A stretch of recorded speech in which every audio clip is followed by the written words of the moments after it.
as we wait upon the Lord, wait upon the Lord, we will wait upon the Lord. Vamos aumentar a carga de novo. E eu fiquei, aliás, hoje é dia de meia-culpa. Uma meia-culpa eu só vou fazer depois que o Vlad disparar. Já disparou? Hoje de manhã eu quero começar pedindo perdão ao Senhor e compartilhando um pecado meu com vocês. Eu hoje de manhã fui para a academia e eu ando muito irritado com esse negócio de máscara, porque um laboratório não conseguiu conter um vírus. Essa máscara vai conter? Não vai. Mas é lei, a gente tem que obedecer. E eu fui fazer academia, e é no meu prédio. Só que eu estou com um problema. Quando eu vou fazer aeróbico, eu fico com dificuldade respiratória por conta daquele monóxido de carbono que fica aqui. O que eu fiz? Tirei a máscara. Aí entraram duas vizinhas. Estava um rapaz que é corretor lá do prédio, gente muito boa, cara de Deus, o Rafael. Ele estava lá, não estava acontecendo nada. Chegou um casal. Tranquilidade. Eu, Márcia, o personal, tudo certo. Chegaram duas jovens senhoras. Ligaram para a portaria, mandaram mensagem. Tem um morador aqui sem máscara. O cara ligou para a academia para me chamar a atenção. Eu falei, por que essa abençoada não chegou para mim e falou, olha, o senhor pode botar máscara? E aí eu percebi que as relações estão ficando contaminadas por causa da burocratização das relações. Gostou desse termo? Está virando burocrático se relacionar. Se eu tenho que falar uma verdade para você, eu não posso falar essa verdade, nem em amor, e eu tenho que falar com outro para falar com você? Que isso? Eu pequei. Pequei mesmo, fiquei irado. Aí botei a cara assim para fora, o cara está limpando a piscina, e eu, quando fico irado, eu fico muito irônico. Aí ele olhou para mim na janela da academia e falou, e aí, vai dar um mergulho? Eu falei, vai ter que ser com máscara ou sem? Mas isso eu falei para quem quisesse ouvir, entendeu, Giro? Vai ter que ser com máscara ou sem? Aí o Espírito Santo tocou a campainha, pé. Aí vem minha mulher, e o domínio próprio, fica onde? Eu falei, agora já era. Esse é o primeiro meia-culpa que eu tenho que fazer, pedir perdão a Deus e confessar as minhas culpas, porque eu tenho que dominar um pouco essa coisa da ironia, porque eu fico tremendamente irônico. Essa é uma coisa que eu tinha que falar com vocês. Mas isso não é pecado, pastor? É. A Bíblia fala de mansidão e longanimidade, que é paciência além do limite. E o outro pecado diz respeito à aula. Por quê? A gente conviveu, eu venho de um berço assembleano batista. Então, eu fui criado na Assembleia de Deus, pastor Paulo Levos Macalão, Ministério de Madureira, Rio de Janeiro, sede. Fui apresentado ao Senhor dentro da Assembleia de Deus, me criei lá, estudei música lá. Por causa de problemas de acabou o dinheiro, eu tive que ir para uma igreja perto da minha casa, porque era meu pai trabalhando sozinho, e minha mãe fazendo faxina, e ficava pesado, 7 filhos, irmãos, para ir aquele time todo para Madureira. Então, ficamos na Igreja Batista.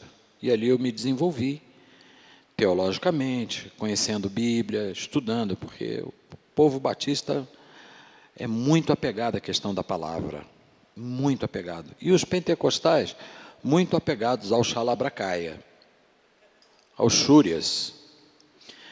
E eu conheci as duas realidades, e aí eu fui entender por que Jesus disse que vocês pecam porque não conhecem nem as Escrituras e nem o poder de Deus, porque ficou um bocado de um lado e um bocado do outro. E aí, quando foi em 2006, a gente começou a transicionar para a restauração apostólica, e eu fui entrei para debaixo de uma cobertura de um apóstolo muito maluco, que botava os filhos ministeriais para correr atrás de demônio e dar surra em demônio que a gente não via. Os 7 dias proféticos lá na igreja dele, teve um dia que eu não vou nem falar o nome do apóstolo, nem nada. Mas o Francisco, mas Francisco tem um monte, irmão, então você não vai saber nunca quem é. O Francisco, um dia ele me sai no meio da igreja com uma touca branca, festa das nações. Sai o Francisco com uma touca branca, um talite, ele todo de branco, sandália branca, e as irmãs da igreja em volta abanando ele andando assim no meio da igreja. Eu falei, rapaz, eu já fui em centro espírita, já vi coisa parecida. Mas eu estava lá. Fizeram um buraco no meio da igreja e eu acreditava que aquilo era profético. Vamos cavar um buraco. Quem caiu dentro do buraco? O filho do apóstolo, que tinha 2 ou 3 anos de idade. Bruf. Isso deu um problema na igreja. Então, hoje eu quero conversar com vocês sobre o profético por uma perspectiva cristocêntrica, bíblica, e sem neurose, sem maconha e com muita Bíblia. Porque na nossa igreja, na cantina, não vende droga. Então a gente não pode entrar num profético drogado. Amém, irmãos? Discernimento da palavra. O que acontece nos lugares que você pega a Bíblia, chapa em cima e você vê coisa sobrando, capa e fica com o que está na Bíblia. Agora tem uns caras botando sopro apostólico profético. Enche a bexiga, leve para sua casa, custa R$100. Teve um outro apóstolo, esse bem conhecido, e eu caí no conto do vigário. Ele nos vendeu um sofá por R$1.000, e eu todo empolgado, irmão. Meu pai dizia que com bala e bolo se engana os tolos. E o meu irmão já dizia um outro ditado, que enquanto existir otário, malandro sobrevive. O cara vai lá em Israel, compra o sofá a $30. Aí faz uma conferência profética, vende ele por R$1.000. Aí o bobinho aqui foi lá e comprou, porque era profético. Faça-me o favor, né? Aí o Arles olha para isso, fica irado. O Arles olha para essas viagens, ele fica... Por que eu estou fazendo essa meia-culpa? Porque eu transicionei por todos esses lugares de paranoia profética. E eu não quero que vocês ouçam de mim esse tipo de paranoia. Então eu sento e vou ver. Eu sento e vou ler as Escrituras. E é Bíblia. Eu vou para a Bíblia. E eu vou buscar na Bíblia. Estão fazendo não sei o que lá. Dá um minutinho, deixa eu só consultar aqui os universitários. Porque o trilho para qualquer movimentação da igreja está escrito. Tem 66 livros, 39 no Velho, 27 no Novo.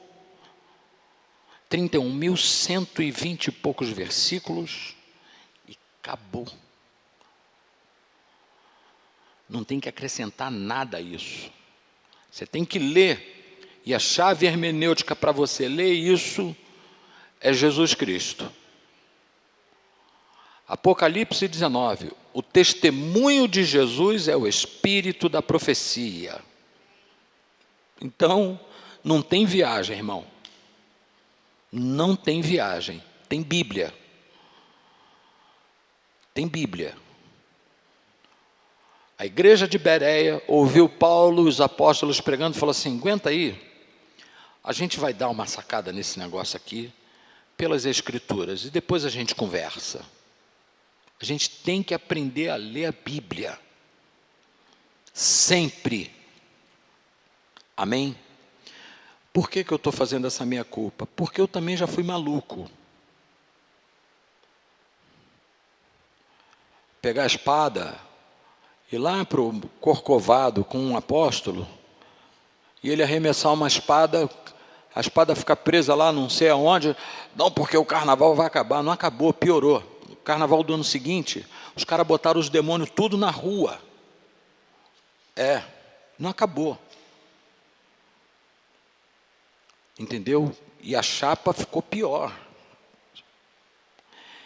Então, eu já fiz todas as loucuras que você pensa, tanto no mundo quanto na igreja. Só que a gente vai chegando a um tempo de maturidade, sabe? Onde a Escritura vai começando a... Você vai sendo desafiado pelo Espírito Santo a entender as Escrituras segundo Jesus. E aí eu começo a ver que hoje a gente está fazendo coisa que Jesus nunca fez. Nem os apóstolos fizeram. Nem os apóstolos fizeram. Só para você ter ideia, essa discussão sobre arminianismo e predestinismo, isso é a conversa mais absurda que se levantou na teologia sistemática, porque Jesus não falou disso em nenhum momento. Nem os apóstolos estavam interessados em falar nisso. Paulo que levantou essa bola. E ele mesmo levantou e ficou meia boca na resposta. Então, o que fica disso tudo? Vamos para as Escrituras. Vocês já ouviram falar de Martinho Lutero? Já ouviram falar? Quem foi Martinho Lutero? Um dos pais da Reforma Protestante de 1517. Ele escreveu 5 solas. Sola quer dizer somente. Soli Dei Gloria, só glória para Deus. Sola Scriptura, somente as Escrituras. Solo Fidei, somente pela fé. Sola Gratia, somente pela graça. E o quinto me fugiu, que eu estou todo doído aqui. Mas ele mandou lá os 5, se você quiser pesquisar aí. Então, a base da nossa regra de fé e prática, diga comigo, fé e prática, são as Escrituras, irmãos. São as Escrituras. E não é pela interpretação de A ou de B, é pela revelação do Espírito Santo. É ler, sentar e falar assim, Jesus, eu não estou entendendo, me fala isso aqui, senão eu vou começar a variar. Vou começar a derivar para um monte de coisas. Amém? Isto posto, desçamos à maturidade. Nós estamos começando hoje um módulo falando sobre profético. E a minha preocupação é grande, porque se você tem um profético diluído, você vai ter um apostólico medíocre. Porque os profetas, eles trabalham para trazer o fundamento apostólico. Sabia disso? Abre a tua Bíblia em Atos capítulo 13. Ou ligue a sua Bíblia. Como je peux dire ça en français? Ouvre ta Bible. D'accord, mais si tu as une Bible électronique, qu'est-ce que je peux dire? Vamos lá? Atos 13. O Onias hoje está agarrado no trabalho, tá? Por isso que ele não veio. Gente, é tão bom olhar e ver vocês aqui. Como é bom. E está faltando muita gente, mas eu curto olhar e ver vocês aqui. Elaine está entendendo o que eu estou falando? Não, está em francês. Jussara está entendendo o que eu estou falando? Está tudo bem claro para vocês? Tá bom. Em francês não, isso foi bom. Atos capítulo 13, verso 1. Quem pode ler para mim, por favor? Vou chamar um voluntário. Carlinha, pode ler. É 13, 1. Aumenta um pouquinho o volume, por favor, filha.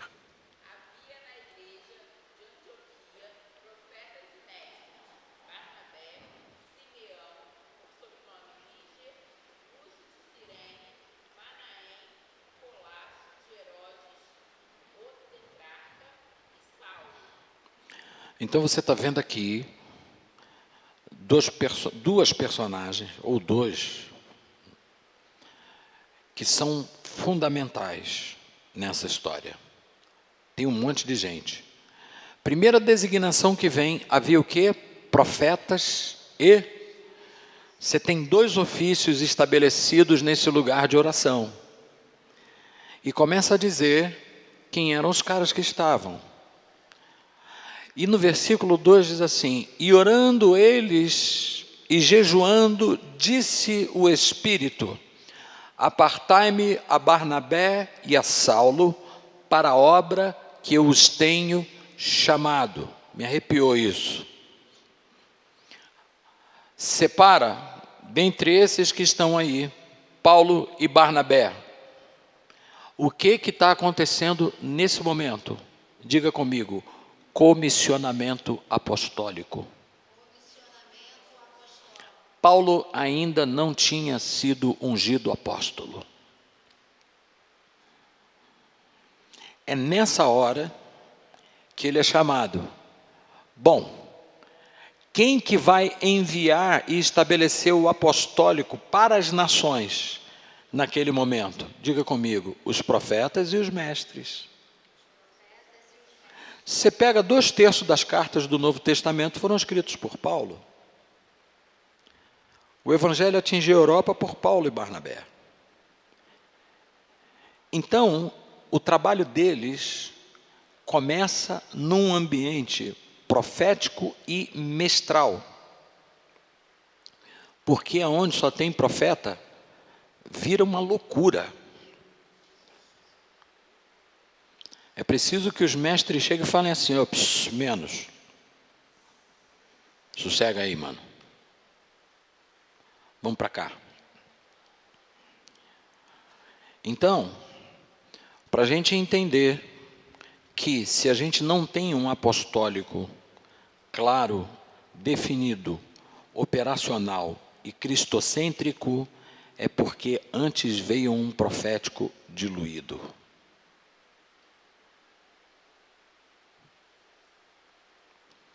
Abra sua Bíblia no livro de Amós, capítulo 3, verso 7. Tem muita gente se movendo profeticamente e não sabe o que é o profético. Tem muita gente se movendo profeticamente e não sabe a diferença entre profético de dom, profético de ofício e profético de ministério. Não sabe. E o pior, Jesus disse assim: vocês erram porque não conhecem as Escrituras. Todos esses modelos estão nas Escrituras. Se você não examina, você não vai conhecer. Se você não conhece e se move, você comete imperícia, imprudência e negligência. O que é imperícia? É você fazer algo com o qual você não tem conhecimento. Negligência é você conhecer e fazer errado. Imperícia é não conhecer. Não é isso, Márcia? Imprudência. Imprudência, imperícia e negligência. Quando você não conhece as Escrituras e vai se meter a uma besta profética, me perdoe a expressão, você vai ser imprudente, negligente e imperito. Porque o manual está dizendo aonde você tem que ir. Aí você começa a ver um monte de acidentes. E aí, só para lembrar você, em Israel um profeta perguntou para alguém: no Brasil, quando vocês oram por alguém, você profeta, apontou assim, você profeta, quando você ora por alguém, para alguém ser curado e essa pessoa não é curada, qual é a conclusão que você chega? Aí o camarada disse: ele não teve fé. Aí ele falou: aqui em Israel a gente faz diferente. Se nós oramos para alguém ser curado e a pessoa não é curada, eu meto a mão na minha carteira, tiro um dinheiro, mando a pessoa comprar um medicamento e vou para dentro do meu quarto orar e me arrepender e dizer: Senhor, por que o Senhor não curou? Porque é fácil a gente terceirizar a culpa. Então vamos nos mover profeticamente com conhecimento das Escrituras. Amém? Você está de acordo comigo ou não? Ou é viagem? Ou você acha que o profético pode ser adivinhatório? Na palavra do Senhor, o Senhor diz, não vá consultar espírito adivinhatório. Não vem com negócio de agouro para dentro do arraial. Amós capítulo 3, verso 7. Quem achou? Márcia, leia, por favor. Certamente o Senhor Deus não fará coisa alguma sem ter revelado seu segredo aos seus servos, os profetas. Aleluia. Irmãos, isso aqui é uma riqueza, porque a gente está lendo um texto que está dizendo que Deus está doido para falar o que Ele está fazendo. E o profético, ele não trata só do que Deus está fazendo ou do que Deus fará, mas ele trata do que Deus já fez. E eu achei engraçado algumas terminologias que acabaram entrando na igreja. Ah, isso é profético. Querido, a Bíblia é profética, de Gênesis a Apocalipse. E faz tempo.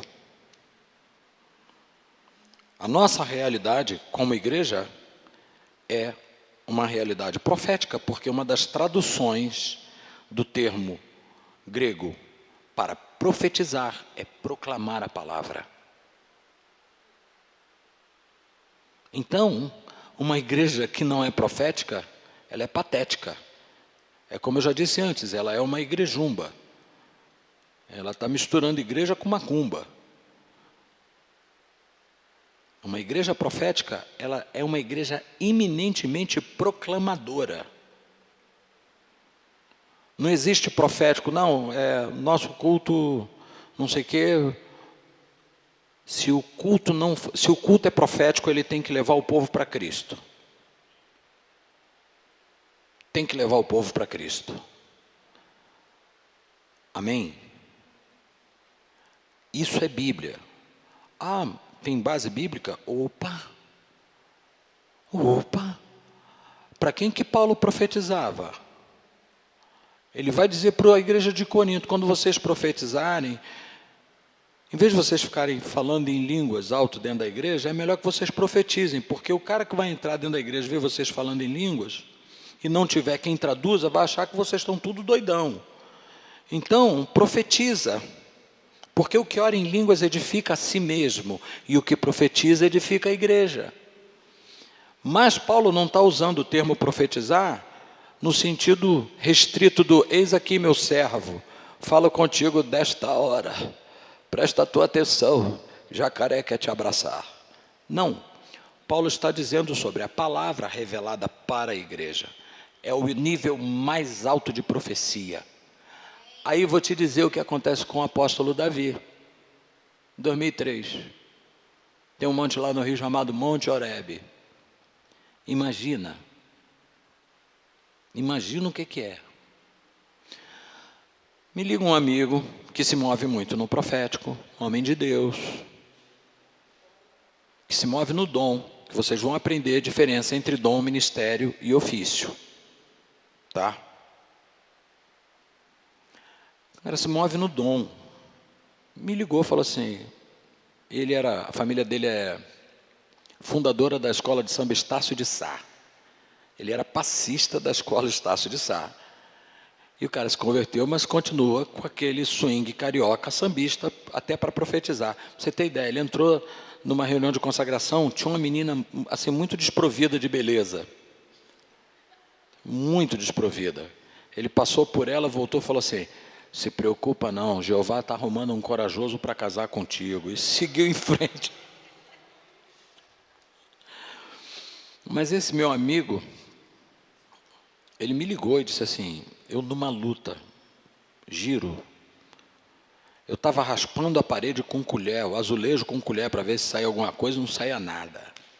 Estava mal, Carlão. Aí ele me liga. Aí, varão, ô fulano, como é que você está? O sangue de Jesus nos garante a vitória, tá ligado? Eu falei, tô. Então, o Eterno mandou um e-mail, certo? Vai criar uma circunstância para a gente subir o Horebe. Eu falei, beleza. Aí o negócio ficou mais terrível. Irmão, levantei assim, tarde da noite, perturbado, chamei Márcia, falei, Márcia, nós vamos subir o Horebe de manhã cedo. Ela falou, Davi, Ah, não falou que Deus vai criar circunstâncias? Eu falei, já criou. O negócio ficou difícil, nós vamos subir agora. Não só esperei o dia clarear. Foi atrás da profecia. Eu só me lembro da iniquidade. Um dia vocês vão saber isso. Aí, subi. Quando cheguei no sopé, é um monte mesmo, irmão. O negócio é para treinamento militar. Cheguei no sopé do monte, tem um cara empurrando uma cadeira de roda com um aleijado em cima. E o cara está tentando, e detalhe, antes da gente subir, caiu um delúvio. Ei, vai cair um delúvio. Já viu esse vídeo na internet? Caiu um delúvio. E o cara tentando empurrar aquela cadeira, e tu sabe como é monte, não tem calçamento. Aí vou eu ajudar o cara a pegar a cadeira de roda, subiu o paralítico. Falei, irmão, tu vai lá para cima, só me avisa para me preparar. Ele falou, não, mora ali naquela casa. Vamos lá. Botei o paralítico lá na casa dele, voltei e continuei minha subida. Quando eu cheguei lá em cima, fui orar. A minha oração era, Jesus, Flamengo, feijoada. Por quê? Eu me esforcei tanto que meu cérebro parou de oxigenar. E a minha boca foi ficando roxa. E a Márcia olhando para mim falando, esse cara vai morrer. Meu coração assim, e eu lá em cima. Aí Márcia me deu água, foi me acalmando. Aí eu chegava nas rodinhas de oração. Afinal de contas, eu fui lá para quê, irmão? Para buscar uma palavra. Quando eu chegava assim, parecia que eu tinha soltado um traque. Meu, peido. O pessoal saía assim. Falei, pô, que troço chato. Aí tinha outro grupinho ali, quando eu chegava... Aí eu falei, não sou eu. Isso é o Satanás. Vou descer, vou embora. Estou descendo o Horebe. Quando eu andei uns 200 metros, um cara grita lá de cima, varão! E faz eco, né? Porque é uma cadeia de montanha, varão! Aí eu falei, ai Jesus, e agora? Eu subo de novo. Quando eu me preparei para subir, ele não sobe não. Segundo Crônicas 15:7, é a profecia que não falha. Eu cheguei em casa com um sapato Anabela de lama. E muito pau da vida. Quando eu consegui tirar o meu tênis, irritado, mudo, o telefone toca. Quem era? Meu amigo. Aê, céu fechou lá no Horebe, né, varão? Céu de bronze. Chegava na rodinha dos profetas, parecia até que tinha feito coisa errada, porque ninguém ficou perto, né? Isso é para você ver que na obediência Deus fala. Não era para ter esperado Deus criar a circunstância? Então agora fica na prova aí. E desligou o telefone.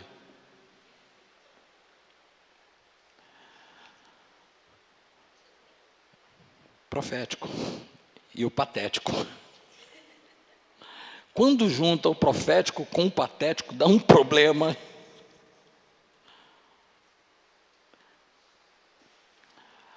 Desde a antiguidade, Deus está querendo falar com as pessoas.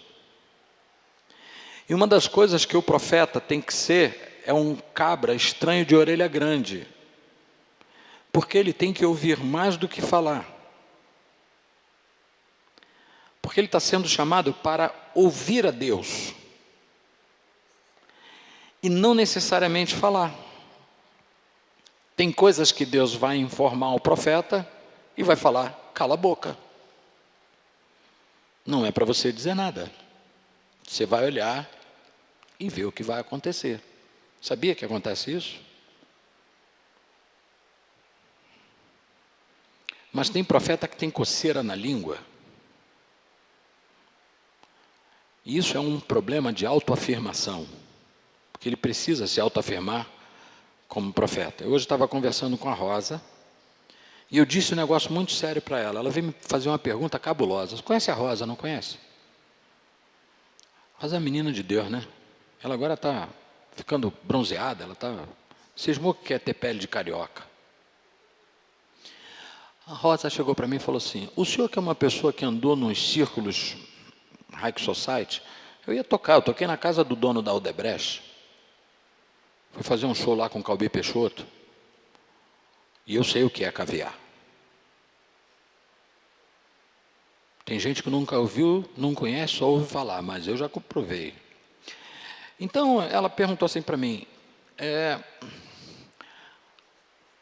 por quê?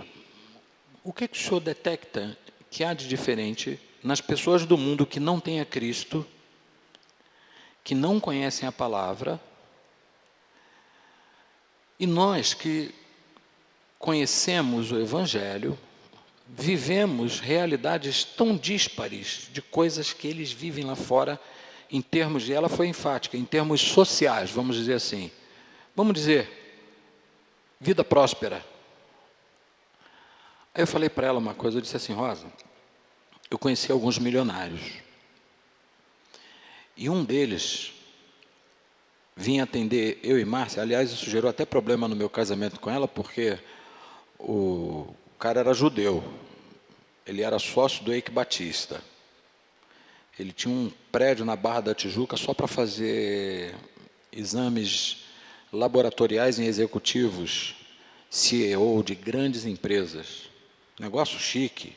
Quem estreou foi eu. Ele me convidou para ir lá, irmão. Foi um check-up top. E esse camarada vinha me receber na casa dele. Ele morava na quadra da praia do Leblon. Um apartamento de 600 metros quadrados, linear. Uma sala de TV abusada. Abusada. Ele vira e mexe, chamava a gente para um ceder de peça na casa dele. Me levava na sinagoga. Ele vinha me receber com a calça toda desfiada na perna assim, e mocassim igual esse aqui, e camisa de malha Hering. Aí teve um dia que a Márcia olhou para ele e falou assim, nossa, o Mauro está tão elegante, que eu olhei para as pernas da calça do cara, tudo esfranjado. Aí eu falei, vou copiar. No dia que eu botei uma calça assim, ela veio reclamar comigo, mas vai com essa calça? Eu falei, o abestado do Mauro estava com uma dessa e você falou que era bonito. Agora eu ponho e você vem me esculachar, pô? Por que eu estou te contando isso? Porque o Mauro, uma vez, ele disse assim para mim, Davi, rico não é ter dinheiro. O assunto começou porque eu falei, por que você nunca quis morar na Barra? Ele falou, porque Barra não é lugar de rico, Barra é lugar de emergente. Eu falei, que isso? Ele falou, é emergente. Barra é lugar do suburbano, do cara da Baixada, que ganhou na Mega Sena, que montou uma empresa e prosperou, ele comprou um apartamento na Barra. O rico mora aqui onde eu moro, no Leblon, no Alto Leblon, Jardim Botânico. Davi, rico não é ter dinheiro. Rico é uma consciência no espírito. O rico não precisa se autoafirmar daquilo que ele sabe que é. Cara, na hora, isso para mim virou chave. Porque quando eu quero me afirmar como profeta, porque nem eu sei se sou profeta. E aí eu fico nos achismos proféticos, tentando manipular opiniões, usando de sofismas da psicologia, porque você é psicóloga, sabe que pelo olhar a gente pode extrair uma informação, sim ou não? Irmão, eu sou músico. Eu boto você para dançar e para chorar no mesmo dia. Sabia disso? Eu toco uma música, você chora. Eu toco outra, você dança. Eu não vou manipular a tua alma. Então o profético é tudo, menos isso. Por isso que a base do profético não é a percepção da alma, é o ouvir a Deus. E ter certeza que está ouvindo a Deus. Porque para você ouvir a Deus e ter certeza de que está ouvindo a Deus, a base é o Evangelho de Mateus. Vamos para as Escrituras? As minhas ovelhas ouvem a minha voz, elas me conhecem. Meu Pai que me as deu é maior que todos.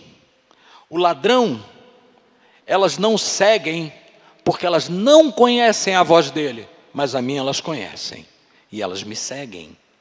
Então você tem um estado de identidade e de relacionamento para saber quando Deus está falando. Então não é achismo, é certeza de fé. Por isso que na carta aos Romanos, capítulo 12, Paulo vai dizer: o que profetiza, profetize segundo a medida da fé. Por quê? Porque a fé é a base relacional com Deus. Efésios capítulo 11. Sem fé é impossível agradar a Deus, porque todo aquele que se aproxima de Deus, creia que Ele existe. Hebreus 11, perdão. Capítulo 11, verso 6. Sem fé é impossível agradar a Deus, porque é necessário que todo aquele que se aproxima de Deus creia que Ele existe. Então, a base do profético é relacional e é pela fé. Se não tem relacionamento profundo com Deus, diga comigo, cala a boca. Porque se você profetizar, você vai profetizar morte. Você não vai ouvir Deus falar, não se relaciona. Vai trazer desastre, irmão. Tem que se relacionar com as Escrituras, para você não começar a falar balela. Por isso que um dos termos para profetizar é proclamar as Escrituras. Quer ver um jeito de você não errar na profecia? Declara texto bíblico. Não vai errar nunca. E aqui Deus está dizendo para o profeta Amós o seguinte: olha, eu não vou fazer nada sem comunicar aos meus servos os profetas. Acontece que, nesse período aqui, o profeta era alguém pensado por Deus. Pensado. E esse cara, ele não era habitação do Espírito Santo. O Espírito Santo falava, mas é por zap. Sabe como é que é? É por zap. A partir de Pentecostes, a partir da ressurreição, a partir da cruz de Cristo, agora nós somos a habitação do Espírito. Então agora ele não manda recado, ele fala conosco. Amém ou não? Então, se a igreja é profética, significa que Hebreus 1, havendo Deus falado aos nossos pais pelos profetas, hoje Ele nos fala pelo Filho. O Filho é quem? Diga, o cabeça da igreja. Então, se a igreja tem um cabeça que é Cristo, toda ela é profética. E agora, irmão, não são atividades proféticas segmentadas. É um mover profético na base, sabe, assentado na igreja. E não é profético porque é preditivo. É profético porque leva para Cristo. É profético porque glorifica o Pai. Está filosófico ou está dando para entender? Irmão, isso que eu estou falando com você é Bíblia. Amém? Mas faz assim, vai para casa e lê as Escrituras e vê se eu estou errado. Porque eu sou passivo de erro, falo muito. Meu pai dizia que quem fala demais dá bom dia a cavalo. Sabedoria nordestina, né? Então, senta e examina as Escrituras. Por que eu estou te dizendo isso? Você sabia que o profético pode vir de 3 fontes? Está aí. Você sabia disso? Já tinha ouvido isso? Quem já tinha ouvido isso, levanta a mão. Que o profético pode vir de 3 fontes. Isso é básico para quem se diz profético. Sabe por quê? Se você não sabe de onde vem, você não vai saber identificar o que é. Quais são as 3 fontes de onde o profético pode vir? De Deus, primeira. Segunda, do cão. Do Fá sustenido. Fá sustenido é o pior tom para a gente tocar, e eu botei o nome do uns e outros de Fá sustenido. Na verdade, não foi nem eu que botou, foi um pianista, amigo meu, pastor Fernando Merlino, que já está com o Senhor.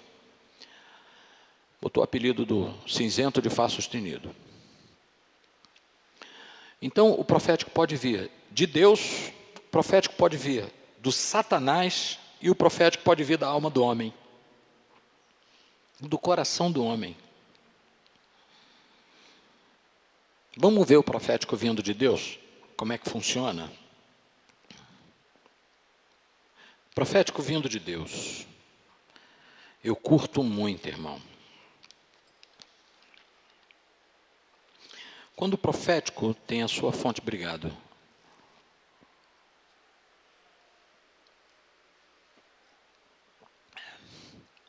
Tinha um apóstolo amigo meu que ele tinha um problema de uma glândula que estourou aqui e a boca dele ficou torta assim. Ele já está com o Senhor. E ele falava assim: Davi, eu sou uma espingarda de 2 canos. Quando o Eterno quer acionar o gatilho apostólico, ele puxa um gatilho. Quando ele quer o gatilho profético, ele puxa outro. Aí nós fomos para Portugal. Chegou lá, era aniversário do querido. Fizeram um bolo. Aí deram o bolo na minha mão para cantar o parabéns. Acenderam a vela, eu estou com o bolo aqui, em pé, do lado dele. Adivinha onde eu botava o bolo? Na direção da boca torta. Aí ele ficava tentando soprar. E a vela olhando para ele assim, não apagava. Ele: tu me paga, miserável. Só para descontrair. É aula, né? Quando o profético vem de Deus. Segundo Reis, capítulo 7, narra uma história interessante. O profético, quando vem de Deus, Cláudia, ele suplanta expectativas e circunstâncias naturais. Samaria está cercada. Vem uma mulher diante do rei para brigar, porque ela falou: olha, nós cozinhamos o meu filho ontem, não tem comida na cidade. Uma mulher matou o filho, cozinhou e deu de comer. Antropofagia. Isso é antigo. Mas o combinado era: o almoço de hoje é meu filho, de amanhã é o teu. Tá, beleza. Quando foi no dia da outra, eu falei: negativo, vai matar meu filho para fazer churrasco, não. E aí, elas foram diante do rei, o rei ficou irado. Ele falou: o que é isso? Rei de Israel. O negócio ficou ruim, irmão. Aí, mandaram chamar o profeta Eliseu. Aí ele diz assim: avisa ao rei que amanhã, olha só, o profético estabelecendo prazo, tempo. É tão sério isso, porque nesse momento o que é eterno se alinha ao que é temporal. O eterno está dizendo: assim diz o Senhor. Aonde Deus está, tem passado, tem futuro? Não, eternidade. Amanhã, por estas horas, sabe o que eles estavam comendo? Cocô de pombo e cabeça de jumento. Uma latinha de cocô de pombo ou uma cabeça de jumento. Amanhã, por essas horas, uma medida de trigo, portanto, e uma medida de farinha, portanto. Aí o capitão do rei olhou e falou assim: nem que Deus abrisse as janelas dos céus, seria como você está falando. Ele disse assim: então faz o seguinte, porque você não creu, você vai ver e não vai participar. Virou as costas e saiu. Aí, o exército sírio está lá fora, cercou a cidade, os caras estão lá fora. Uma certa distância dos muros da cidade, aí uns leprosos lá falam: pô, cara, é o seguinte, se a gente entrar na cidade, eles matam a gente, porque leproso não pode entrar na cidade. Se a gente for lá no arraial dos sírios, a gente morre. Fala o seguinte, nós já estamos lascados mesmo. É igual aquele vídeo: se você tem um problema, o problema é seu, se lasque. Já viu isso, não? Nós já estamos lascados mesmo, vamos lá no arraial dos sírios. Aí o texto de 2 Reis 7 diz que Deus fez com que o exército sírio ouvisse um barulho e eles disseram: o rei de Israel alugou exércitos contra nós, saída pela direita. E saíram e deixaram tudo lá no acampamento, comida, roupa, tesouro. Os leprosos entraram e falaram: é nós. Na minha Bíblia, né, versão carioca, tem: é nós. Aí chegaram lá na cidade, comeram, operação bucho cheio, foram lá na cidade e disseram ao rei, ó, tá tudo certo, os caras foram embora, aconteceu alguma coisa, tá tudo lá, a comida tá toda lá. Aí o rei de Israel falou, isso é treta, os caras saíram para a gente ir lá, quando a gente estiver lá comendo, eles chegam e pimba. Falou, não, os caras deixaram roupa no meio do caminho, meteram o pé. Quando abriu a porta da cidade de Samaria, o povo saiu. Quem estava na porta da cidade? O capitão, que duvidou da palavra profética, foi atropelado. E a palavra de Deus se cumpriu. Jeremias 1, 18 e 19. O Senhor chega para Jeremias e faz uma pergunta, o que você está vendo, Jeremias? Aí ele respondeu, eu vejo uma vara de amendoeira. Aí Deus disse, você viu bem, porque eu zelo pela minha palavra, eu observo, eu guardo a minha palavra para que ela se cumpra. Isaías, assim como a neve e a chuva descem do céu e para lá não tornam, sem que dê pão semente, pão ao que come e semente ao que semeia, assim será com toda a palavra que sair da minha boca, não tornará para mim vazia, mas cumprirá tudo que lhe apraz para o que a designei. Deus falou, ele se encarrega de cumprir. Profético, quando vem de Deus, a medida é essa. Se cumpre. Abraão, você vai ser pai. Veio Isaac. Ana, por esse tempo, você vai dar luz a um menino. Se cumpre. Uau! Eu já recebi 50 mil palavras proféticas. Algumas delas não passaram nem na esquina da minha vida. Me viram com uma mala de dinheiro que até hoje eu estou procurando, irmão. Sério? Falaram comigo assim, o Senhor está me mostrando que essa noite um anjo vai na sua casa. Irmão, não dormi, eu fiquei lá querendo ver o anjo. E ele nem apareceu. Eu desacredito no profético? Não, eu coo e julgo.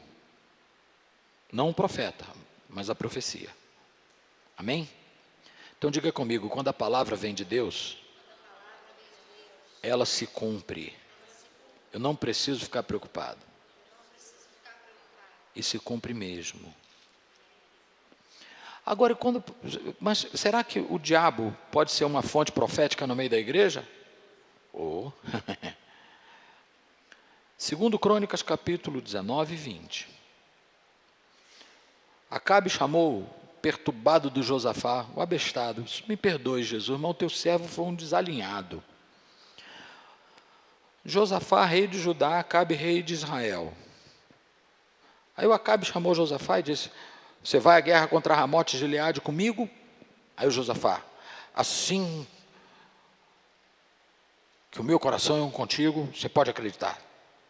Tamo junto, meu compadre. Aí o Acabe falou, vamos chamar uns profetas aqui para... né? Vamos buscar uma palavra profética. Vamos. Aí vieram os profetas. Quem é que está buscando a palavra? É o rei. Pô, então é o seguinte, vamos profetizar direito, né? A gente não está profetizando para uma viúva qualquer, é o rei. Então, ele está querendo o quê? Não, ele quer saber se ele vai para a guerra. Claro que vai. E ainda vai ganhar. E está todo mundo profetizando que o rei vai ganhar. Aí, depois que acabou aquela escola profética, aquele presbitério profético, aí o Josafá se ligou, falou assim, sobrou algum profeta aí? Ainda tem alguém? Aí o Acabe falou, rapaz, tem um perturbado que está em cana, que aquele ali nem o STF solta. O bicho, não entenderam a piada? Entenderam, né? Ele nem o STF solta. Vai faltar toga para ele. Não sai. Mas por que ele está em cana? Porque ele só fala de mim o que não presta. Não, mas traz ele. Aí o capitão da guarda vai lá buscar. Sabe como era o nome do profeta? Micaías. Filho de quem? Enlá. Não era nem em sol nem em dó, era em lá. Vem o Micaías. filho de Inlá. E o capitão diz para ele, olha só, te esclarecer uma coisa, meu filho, está todo mundo com uma voz só lá diante do rei dizendo que ele vai ganhar a guerra. Profetiza isso, hein? Não, pode deixar, o que Deus me mandar, eu vou fazer. Aí quando chegou lá na frente do rei, o Acabe sentado num trono, Josafá no outro, o Acabe.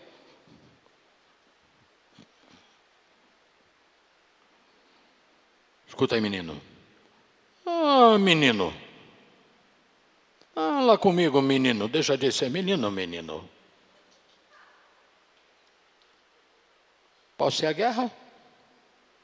Uhum. Vou vencer? Uhum. Está vendo, Josafá? Não disse que esse miserável não fala a verdade para mim? Eu te esconjuro, infeliz. Fala o que Deus mandou. O Senhor diz que Israel está como ovelhas que não têm pastor. Você vai morrer na guerra. Porque o que todo mundo está dizendo aqui, sabe o que é, Josafá? Deus me mostrou o céu aberto. E Deus, na sua soberania, liberou um espírito de mentira na boca dos seus profetas, para que eles te induzam à morte. Um espírito maligno, liberado com autoridade. Deus permitiu que o diabo falasse no meio do povo. Dorme com um barulho desse, irmão.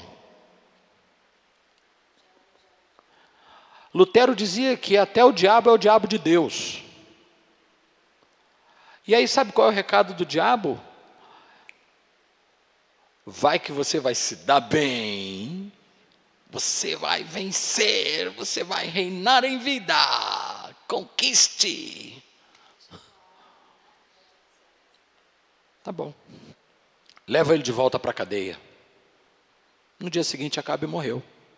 E o detalhe, com uma flecha atirada de qualquer jeito, o texto de Crônicas diz que um cara olhou assim, não estou fazendo nada, vou dar um tiro pro alto, sei lá onde é que esse bagulho vai pegar, pô.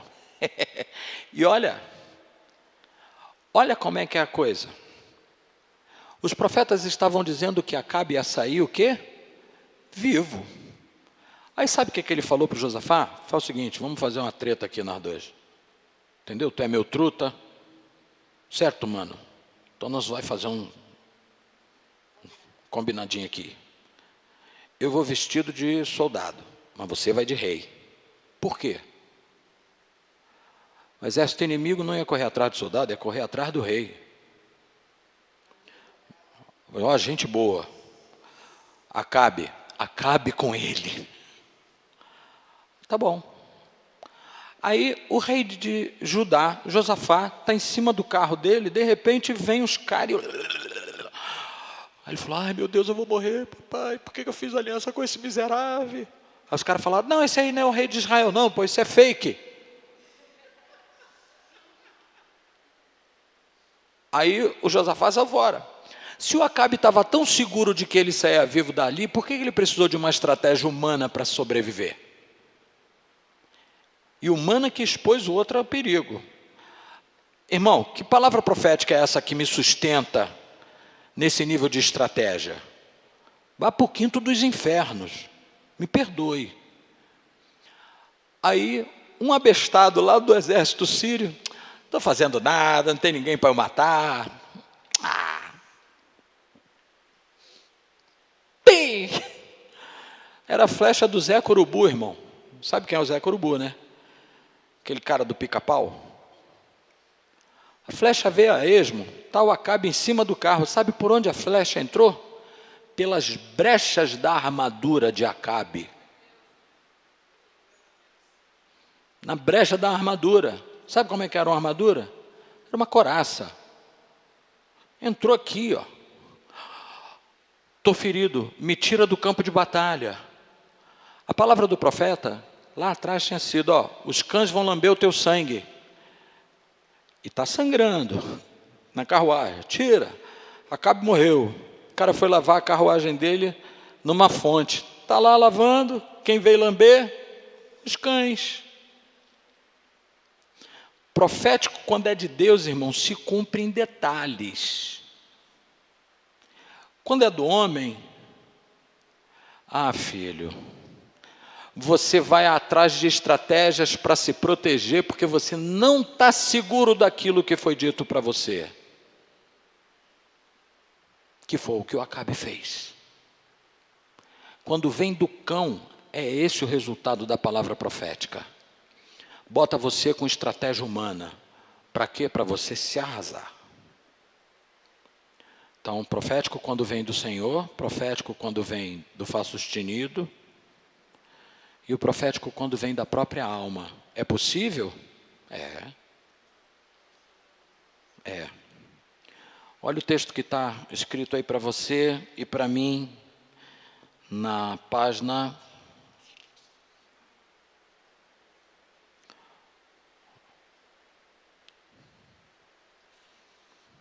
Ezequiel, página 3, Ezequiel 3:13. Você pode ler no e-book. Assim diz o Senhor Deus: ai dos profetas loucos, que seguem o seu próprio espírito, sem nada terem visto. Preste bem atenção. São profetas, mas estão emaconhados, estão malucos, porque estão vendo coisas que Deus não mostrou.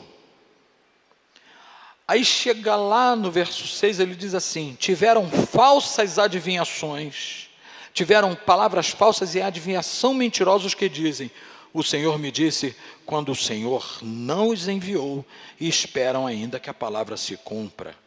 Aí eu estou olhando lá do céu, me perdoa, mas eu estou vendo Deus fazer assim, ó, tchau. Conhece essa história? O cara estava para morrer, queria se matar, porque estava endividado, subiu o Corcovado. Aí subiu lá em cima do Corcovado, aí, bem na beiradinha, gritou assim, estava todo encalacrado. Lá no Rio a gente fala fedendo a peixe. Aí o cara se jogou e falou: adeus, mundo cruel. Aí vem uma mão assim, segura ele do nada. Falou: o que houve? Aquela voz assim, bem: por que você faz isso? Eu estou todo endividado, minha empresa quebrou, eu estou com ação trabalhista até a tampa. Quanto resolve o seu problema? 6 milhões de dólares. Toma a mala. Aí o cara foi, pagou todo mundo e tal, ficou endividado de novo. Falou: não aguento essa pressão, vou me matar. Subiu lá no Corcovado, segunda vez. Adeus, mundo cruel. Aí se jogou giro. Aí já foi um pouco mais distante, veio a mão, né? Mais pertinho do chão. De novo. Não, é que eu vou ser franco, eu peguei o dinheiro, eu paguei todo mundo que eu estava devendo. E aí eu fiquei sem capital de giro, e eu apodreci de dívida de novo, capital de giro. E eu fiquei ruim de novo, e eu estou devendo mais do que eu estava devendo. Quanto resolve sua vida? Agora uns 10 milhões de dólares, toma a mala. Aí o cara põe uma mala de dinheiro, entrou no trem, que lá do Corcovado é trem, né? Que sobe. Falou: já entendi a treta. Eu subo lá no parapeito, grito: adeus, mundo cruel. Aí vem a mão, tá? Aí eu digo: estou devendo, a mão vai me dar um dinheiro. Guardou a mala de dinheiro, voltou. Subiu lá no parapeito: adeus, mundo cruel. Quando ele olhou para cima, a mão estava assim, ó. Se lasque. É isso que Ezequiel está dizendo aqui. Vocês estão falando coisas que vocês não estão vendo, vocês estão dizendo que eu enviei vocês, eu não enviei vocês. E vocês ainda esperam que eu cumpra a palavra que vocês deliberaram. Se vira e faça cumprir agora. Eu estava com medo dessa aula.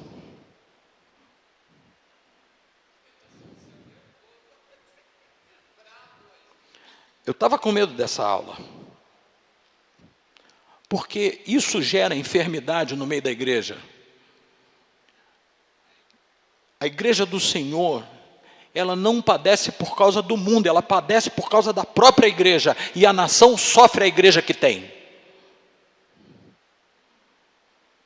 Porque as pessoas estão brincando com o Espírito Santo. Estão botando ele de chaveiro no bolso, falando: fala logo.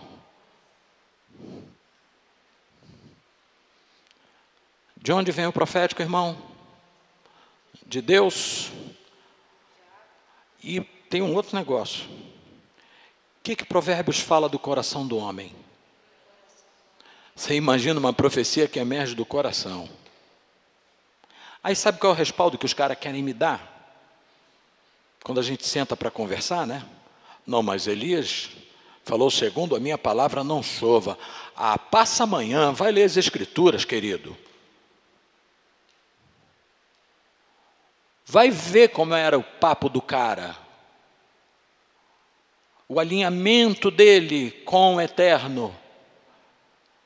Ele não está dizendo, eu não quero que chova. A tradução ali é segundo a palavra que está em mim, não chova. Aí os caras querem se mover profeticamente independente de Deus, porque o Elias fez isso. Fez não, filho. Fez não. Ele dependia muito de Deus, até para comer.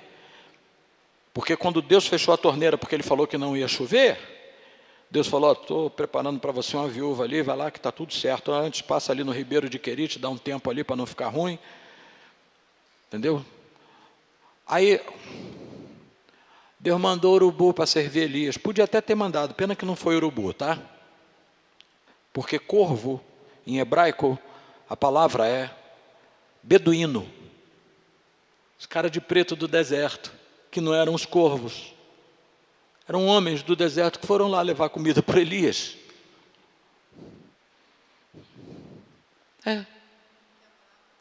Oreb.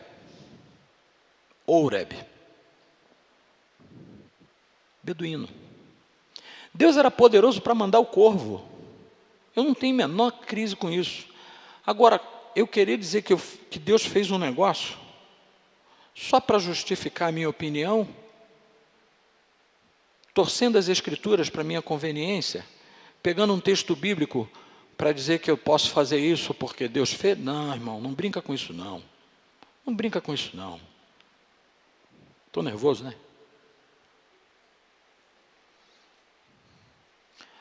Você sabe, estou encerrando já. Hoje para mim é um dia muito difícil, toda terça-feira. A minha força e a minha alegria se renova quando eu começo a dar aula. Mas são dias de muitas lutas. Muitas lutas. Sabe o que me alegra? Ensinar a palavra para vocês? Daniel capítulo 12. Mas os que a muitos ensinam a justiça brilharão com as estrelas do firmamento para sempre e eternamente. Então, esse é o galardão que eu desejo. Por isso que renova a minha alegria aqui. Você quer saber quando o profético não vai errar? Porque os profetas erram, são pessoas. O Samuel recebeu um comissionamento para ungir Davi. Ele já ficou com medo, porque Saul estava doido para... Já tinha matado um bocado de sacerdote em Nob, cidade de Nob. Saul já tinha feito miséria. Aí o Samuel falou, você está louco, Deus? Vai mandar logo para Belém ungir Davi? E se o Saul souber? Quem vai para o ralo sou eu, pô. Pode chamar o rabecão que vão me achar. Aí Deus falou assim com ele, não, vai.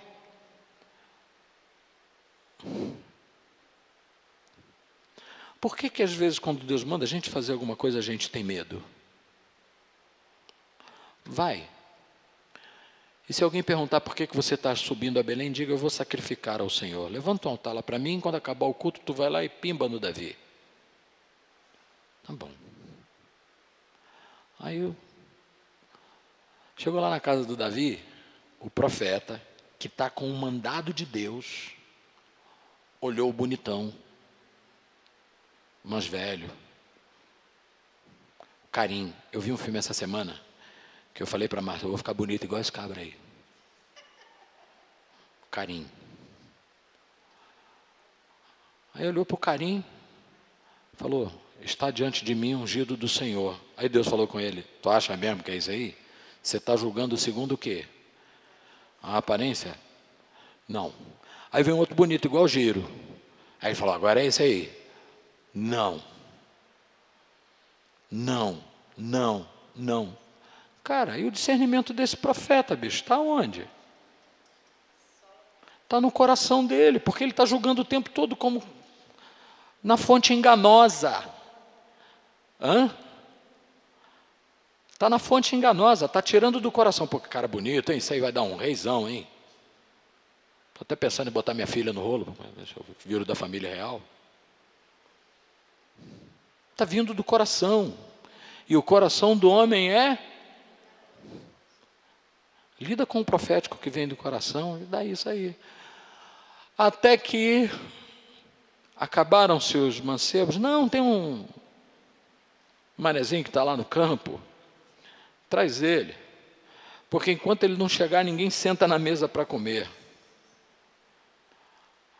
Mas quando Davi entra, Samuel ouve Deus falar: eis aí o homem. Era o manezinho, para todo mundo. Mas Deus olha e fala assim: eis aí o homem, levanta-te e unge-o.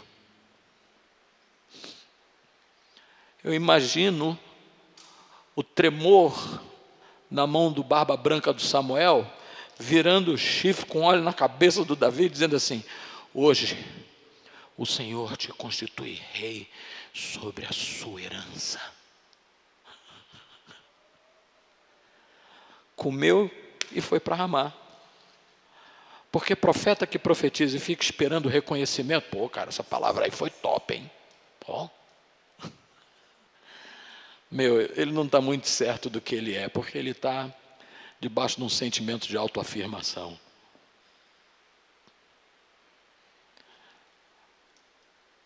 O que vai fazer você profetizar de maneira que não haja equívoco?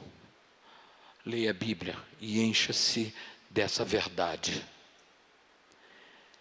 E quando o teu coração começar com alguma fanerose profética, almática, diga assim: Senhor, se não é o Senhor que está falando, eu ordeno a minha alma, volta ao teu repouso, cala a tua boca e sossega. Quando a gente chegar em casa, vai para o milho, fica de joelho.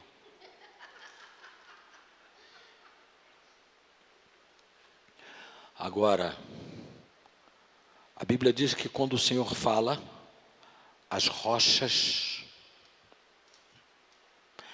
Peça a Deus. Você sabe o que acontece comigo quando Deus está me usando? As minhas entranhas começam a tremer. É um negócio que eu não consigo controlar. Mas não é para ir para o banheiro não, tá, irmão? É um tremor que vai me dando aqui. E aí eu falo: Deus está me dando sinal e eu vou soltar o manto. Ainda bem que é um manto, né, irmão? Então, para você não errar no profético, encha-se das Escrituras. Segunda coisa, Apocalipse 19. O anjo está entregando a revelação para o João. Aí o João foi adorá-lo. Aí o anjo: não faças tal, adora a Deus. Porque o testemunho de Jesus é o espírito da profecia. Duas coisas que estão extremamente ligadas: adorar a Deus, glorificar a Jesus, para ter o espírito da profecia emergindo no teu espírito, e não é na tua alma.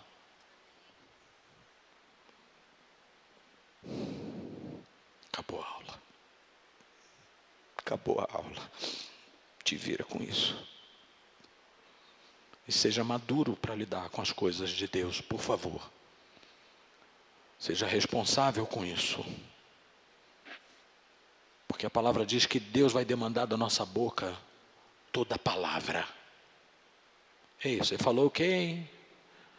Não lembro, Senhor. Não, vem cá que eu vou te mostrar. Naquele dia, tal hora, assim, assim, assim, você falou isso, isso, isso. Você estava achando que era eu? Vem cá que eu vou te mostrar de onde foi essa palavra.